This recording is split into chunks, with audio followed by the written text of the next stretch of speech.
You are listening to the Running Channel podcast with me, Andy Baddeley, my co-host, Sarah Hartley, and still, for some reason, over there, because he hasn't taken the hint and he's still here, Rick Kelsey. Reason. For some reason. This thing wouldn't happen without these legs. It's your legs that are... It's not the legs, it's the buttons, Rick. Well, that's the problem. He's trying to push the buttons with his legs. Listen, Maybe that's where you're going wrong. I need the legs to push the buttons, yeah? Okay. Yeah, brilliant. Well, without further ado, we should probably get stuck in. So we've had quite an exciting week this week. It feels like it's been a relentless week. We've just had something different every day. Yeah, There has been so much exciting running stuff going on. We're going to save some of it for the news, so stay tuned for that. Yeah. But first, we had such a good Saturday, didn't we? We did. We were hosting an amazing run club. We had probably 80, 90 people come and run with us. Really beautiful route. They got to do some drills with me, which you made an amazing admission about. Like, you've seen me coach those same drills quite a few times. And I was like, do you actually ever do any of these anymore? Or are you getting bored of watching me? You're like, yes, I'm getting bored of watching. And no, I don't ever do them. I do. If I go to a track and I've given myself enough time, I will do them. And then I'm gradually elongating my warm up from my front door rather than running from the gate. I will now do a bit more. But you admitted to more than that. You said that actually probably one of the best sessions you'd ever had was on the track the other day. Maybe I'm remembering that slightly differently to what you said. warmed up. Yeah, and it's because you'd warmed up and done some of the dynamic drills to actually get ready to go. Yeah. And then your run was better because of it. It's so much better. It was also so much better this week. I did a yoga session and then an easy run and then did a long run. And it felt great. And now your back's okay as well. My back is actually okay now. It's amazing how you bounce back with a bit of a warm-up. It's amazing that if you do everything that we say, it actually means you can run really well. It works. Yeah. Do you want to know how you know her back's okay?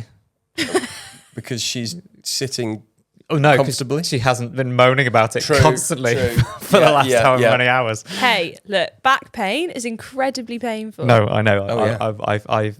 I've literally felt your pain. Yeah. So the next time you feel it, you're not getting any sympathy. Yeah, that's fair enough. Which will be very soon because I'm old.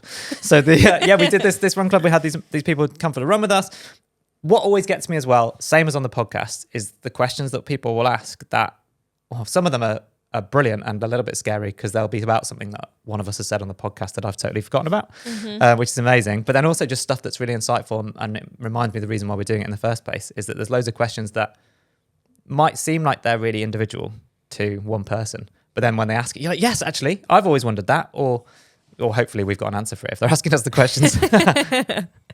Yeah, and this week we want to answer the question of another kind of running buzzword, which not that many people understand. I definitely didn't for a long time in running. Cadence. What is it? How do you measure it? And should you change it? Is it something that you need to be worrying about? Well, we're going to come back to that in a second because we haven't found out about Rick's running this week. And he was talking to me earlier about his technological proficiency. Listen. but actually, this one's about buttons as well, right? Well, I struggle a lot, to be honest with you. Just in life. In general. With running technology. And I'm really struggling with running watches. So we're doing a challenge at the moment, which is... it's about negative splits, and we have to do 5K and we have to do negative splits throughout. But my lap distance on my watch... Oh, like the auto lap? Yeah, my auto lap it is set at 1.6. Which is a mile. A mile. I, for the life of me, could not figure out how to change this. I mean, this challenge probably takes, to set it up, film it, get out there, 3 hours or something. It's 3 hours to run a 5K? Well, to be honest, it took me that long to figure out how to change the lap distance. Both of my children had birthdays. I think your children would have been more technologically proficient. You should have just handed the watch over to Elizabeth. Exactly. You go not to settings, you go to activity, then running, and then settings. Then running, you go to, do you want to change your settings? Then you go to, shall I change my settings? Then you go to kilometers and you go, kilometers, would you like to change it back to miles? No. Then you find distance. But by this point, there's no point in running anymore. By this point, you've forgotten what you were actually doing in the first place. What the worst You've completely thing is? given up. And I was like, I can't text Sarah and Andy to ask them how to do this. Because they're just going to absolutely laugh. I went through all running blogs. I went through our own running blogs. I watched so many of our own videos to try and figure out how to change this. And then I was like, what am I doing this challenge for? Because I can't remember any of the script.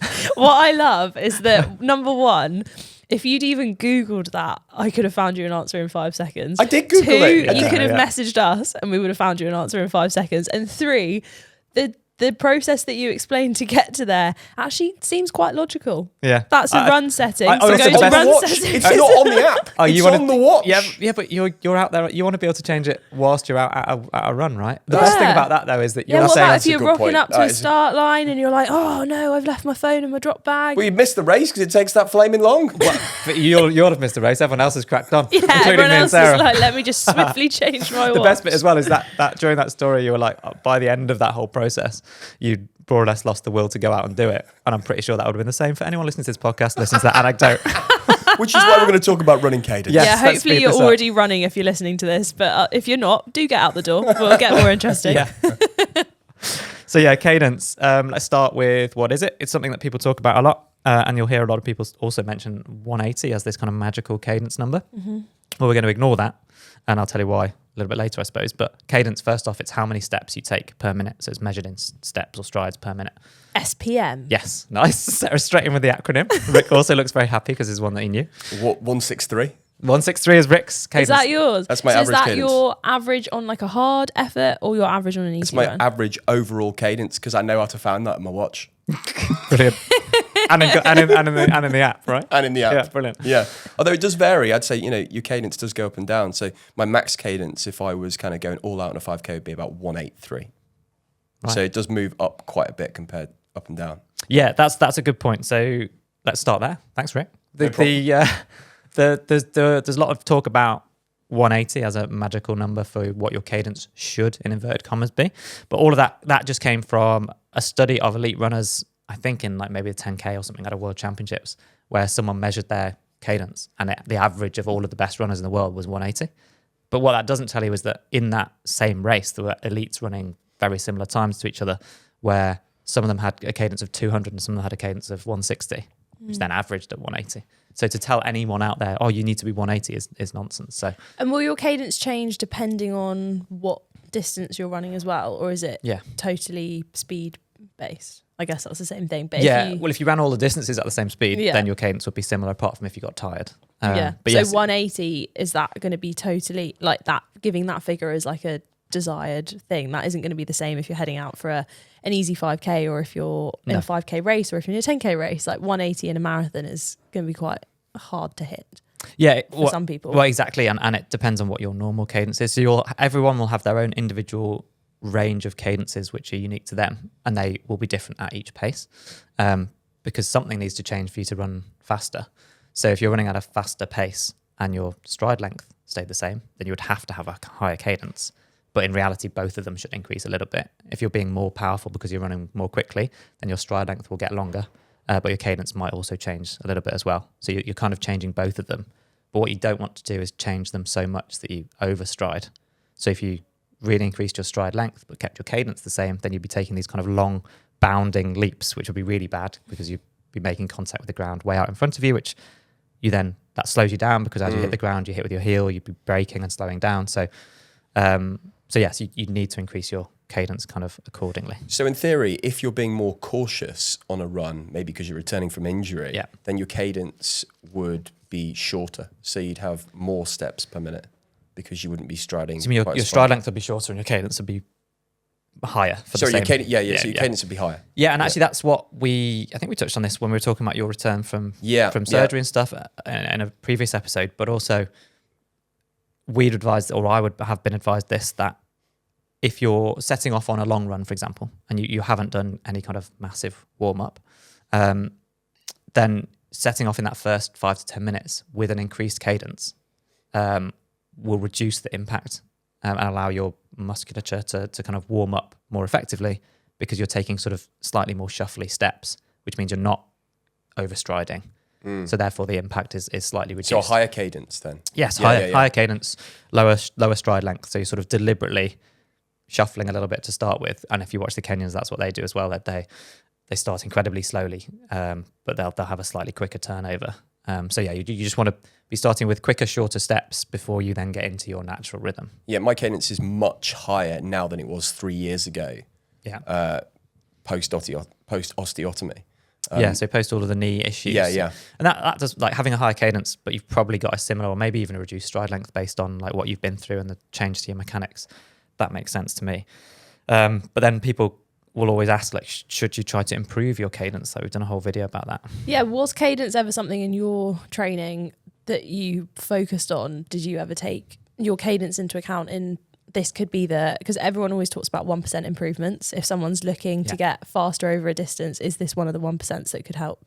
So I didn't directly measure my cadence because I don't think the technology existed. Brilliantly.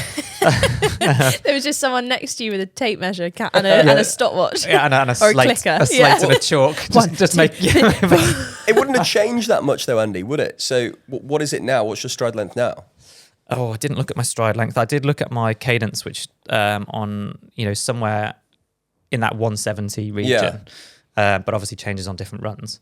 So it's probably similar to what it was when you were racing. Yeah, I'd be interested to measure it. I know my stride length was, well, actually, the one thing I did do is I used to do strides, which we'd always talk about as part of our warm-up. So I do 100 meters hard before a hard workout or a race. And I could count how many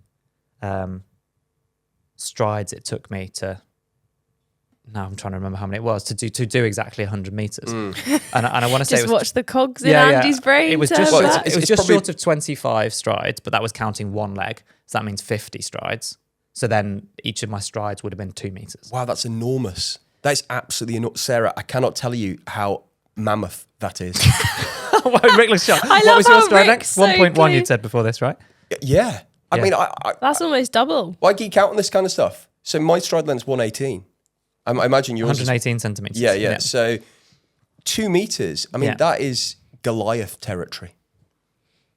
Good. You were flying. I suppose that's why you were in Olympic finals. That's probably why. So was everybody's stride length? Finally he's finally clocked that I was okay at running. I have known him since I was about 8. But was everybody's cadence that long? I think no. It varies with height. My stride was really deceptive. So what's really frustrating is I don't feel like I was running that long ago, but not that many of my races are on like YouTube and stuff because it was relatively fledgling. I found a race the other day that was in. I've got more saved on video. That was in. Yeah, my dad has too.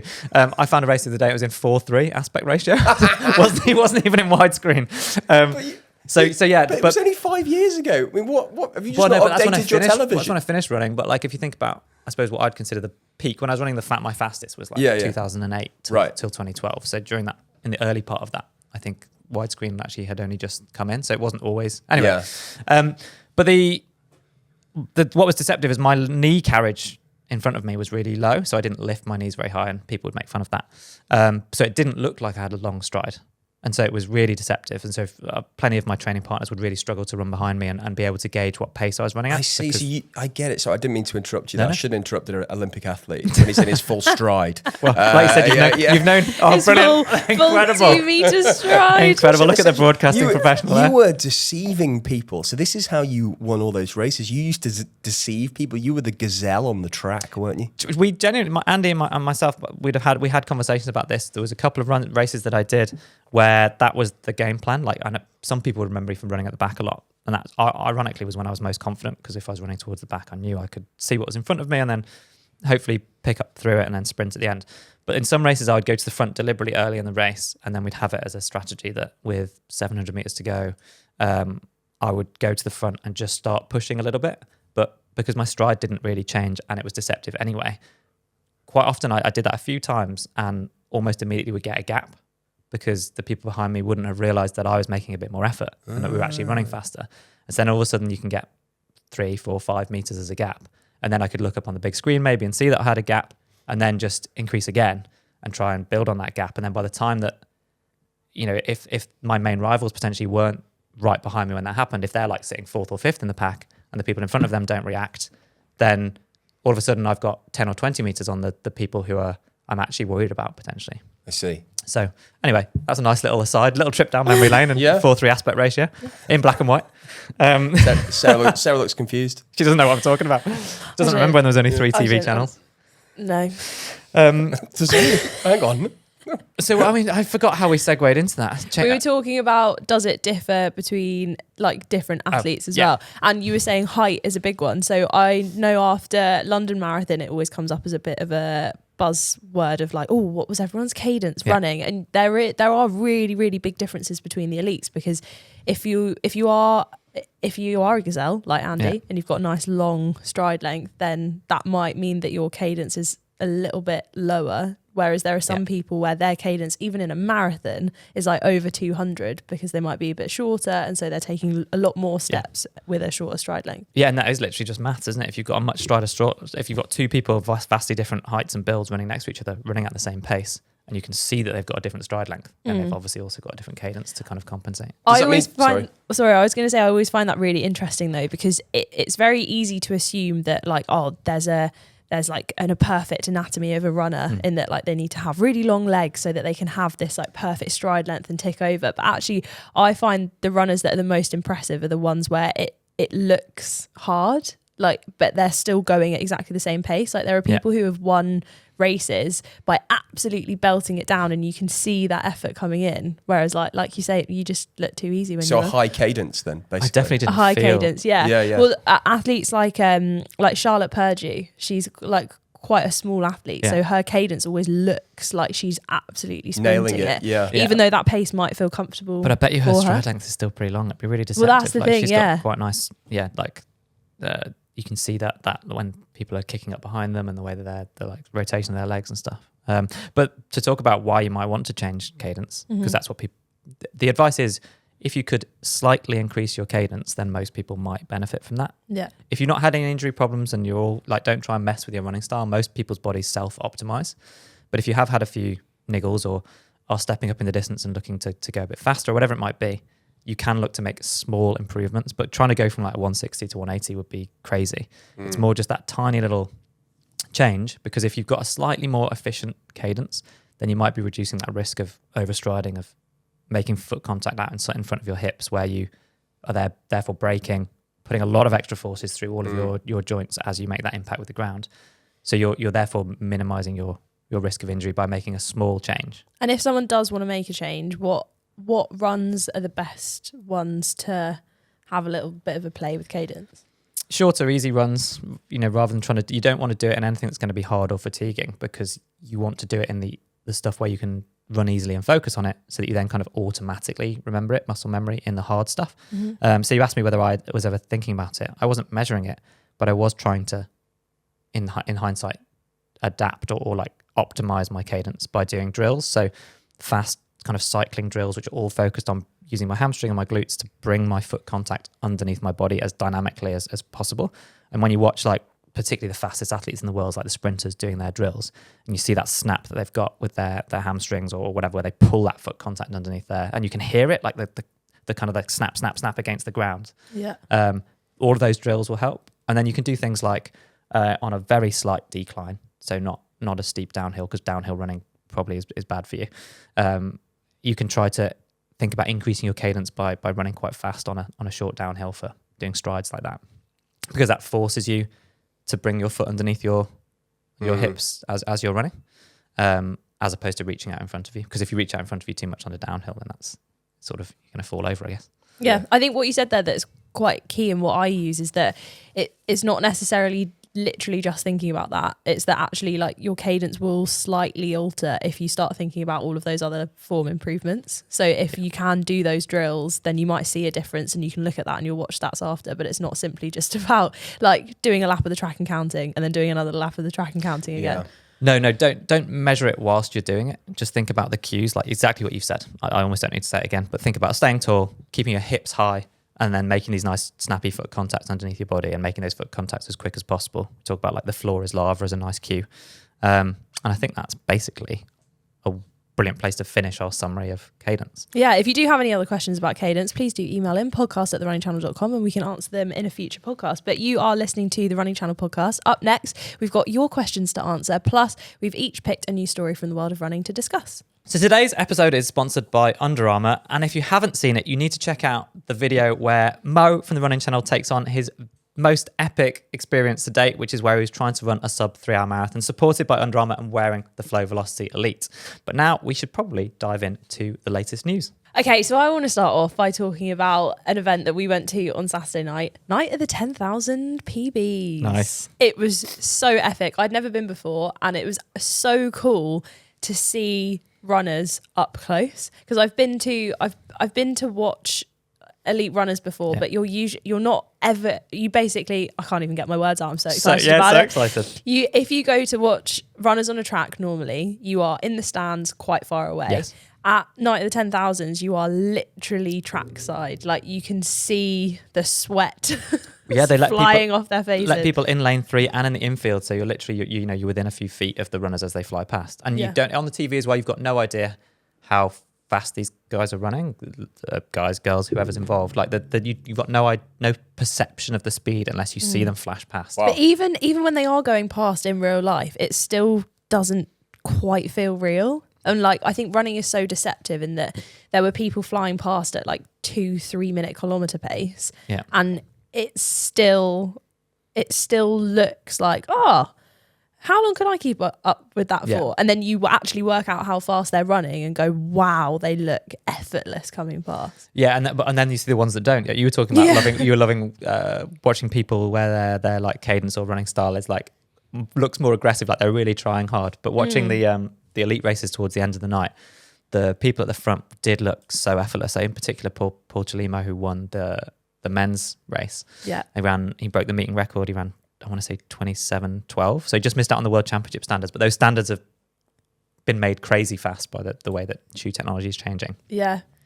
It was also incredible to just see the difference as well. I think it's so interesting when you watch like a huge mass participation event that has like an elite field at the front, then you see the range all the way from, like, let's take 10k times for example, from 30 minutes, but then you don't necessarily take in the people at the other end of the elite field. Whereas what was interesting is just seeing like there are people who are coming across the line towards the end of the race. They are still running times that boggle my brain, like 32 minutes for a 10k. And then like some people were disappointed with that, which is fair enough. Like if you're training for the whole time, then that's fair. But I think it's just so interesting to see like an entire race where you've got that whole range and seeing people like really fight for it.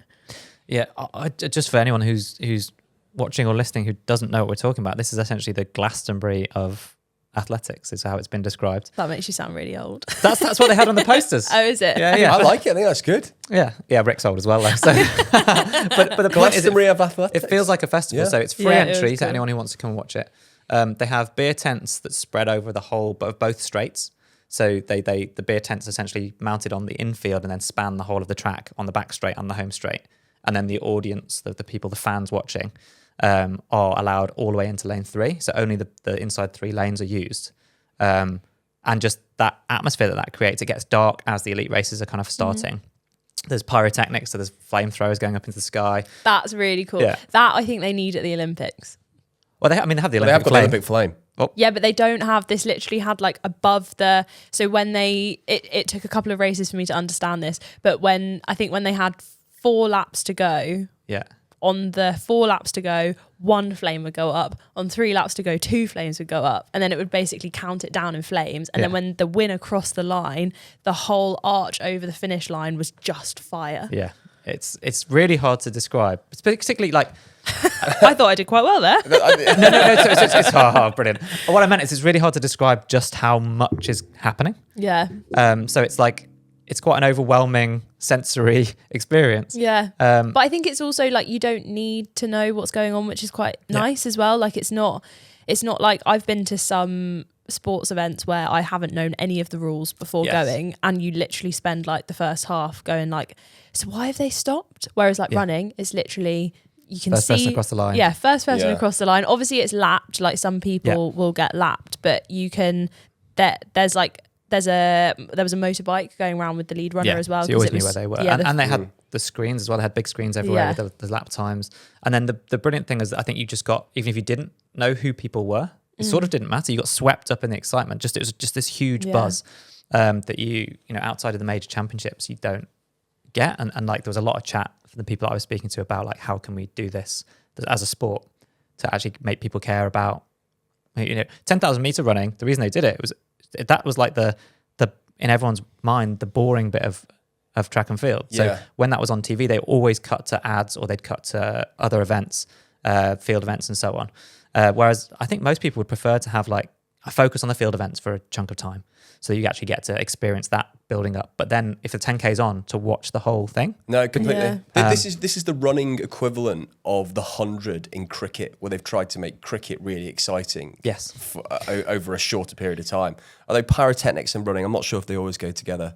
You know, my main experience of pyrotechnics is going to a Snoop Dogg concert, and the pyrotechnics went off and set his jacket on fire. Well, no, thankfully, no one was on fire. So maybe. I remember whenever we got pyrotechnics at uni, it was always like, don't set yourself on on fire. Yeah. Easier said than done. Incredible. So you're listening to the Running Channel podcast. Next up, we've got your questions. Okay, question time. Coralie emailed to ask about race measurement accuracy. This is a good one because this happens to me all the time. Yeah. Why is my Garmin/Strava always measure my completed race distance as longer than the certified race distance? I've run 10Ks, halves, and one full, and they can be off by as much as 400 meters. What's going on? I mean, that's pretty standard. I feel like this happens all the time. Yeah. My 5K is always 4.95K on a Saturday morning. So yours measures short. Yeah. Stop cutting the corners, mate. You know what? Just thinking about it, there is one corner I do take quite sharp. There you go. Yeah, There's on the the 50 inside. meters. So this question comes up a lot. Yeah.